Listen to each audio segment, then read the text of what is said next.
I just came back from an amazing trip, not just, relatively just, came back from an amazing trip in Pakistan. Or as my son says, Pasikan. Papa, you were Pasikan, you're Pasikan. So yes, I went to Pasikan. So in my trip in Pasikan, I had an amazing journey, 2 weeks of, I can't describe, it was very spiritual, it was amazing. I connected with human beings in a way that I've never connected before.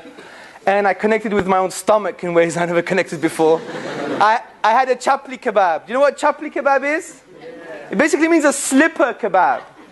And it was made of slippers, people. Because my stomach, I had some, don't want to get into the detail. So, the main point I'm trying to say is that as a result, I learned about Pakistani culture, from a philosophical perspective. And they have an amazing man in their history called Dr. Muhammad Iqbal, also known as the poet of the East, Allama Iqbal. Who's heard of him? You probably learn his poems when you're children.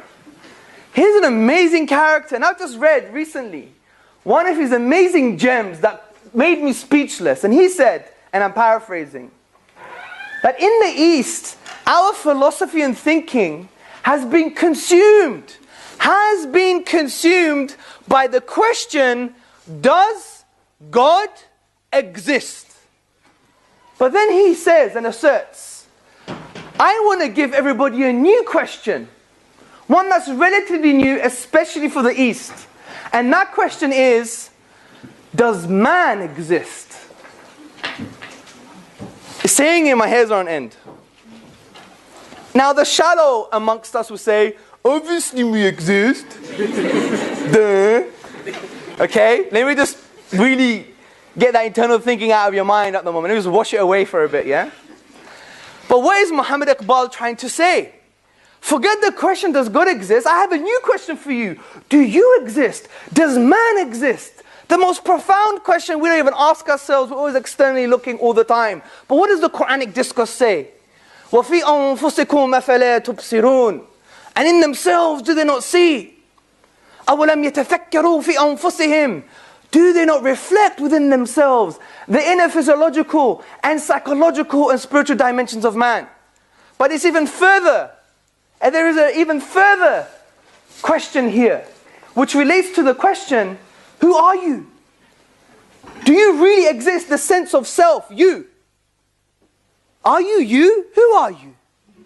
But these are profound questions. If I ask anyone in this room who you are, how are you going to answer that question? You're going to say, oh, I'm Pakistani or Pasikani. I'm Pakistani, I'm Indian, I'm Greek. That looks Pakistani. I'm a student, I'm a Muslim, I'm a Christian, I'm a human. All these abstract terms that we don't really internalize and we don't know what's going on. Because in reality, our sense of self is just a reaction. Because we're just a reaction to our upbringing. I'm my parents, I'm my DNA, I'm my biology, I'm my social, political circumstance. I'm from the West, I'm a Westerner. I'm from the East, I came to the West, so I'm a Westerner. God knows what I am. Identity crisis, confusion. So who are you? But these are profound questions, people. Who are you? And it reminds me of a famous American writer that once wrote, being born is like being kidnapped and sold into slavery. Because we're all slaves to these things, people. And you think you're special? You think you're unique? With the quiff on the left? Come on, man. Are we unique? Surely some people say we just matter, right? And if we just matter, then it doesn't really matter. Does it matter the universe existed? Does it really matter if it didn't exist or it exists? We're going to become worm buffet anyway one day, right? Who cares? Does it make any difference? What is this sentimentalism going on here? Why are you being so sentimental for? You're just a rearrangement of molecules. That's it. Who cares? Why attribute anything profound to yourself like morality or good and bad? It makes no difference. When there's a killing in Iraq, it's not an innocent person dying. It's just a rearrangement of molecules. So we're just a slave to these things, aren't we, people? We're just a slave, aren't we?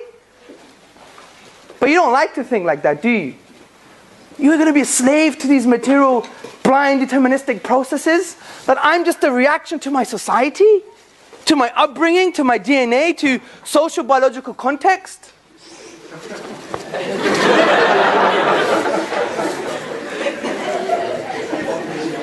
This guy is going to lead England one day.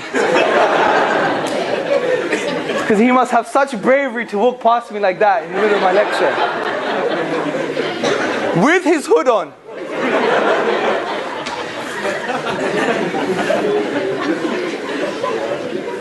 So, are we just a reaction to these things, people? But I know you don't want to think like that, and I believe you.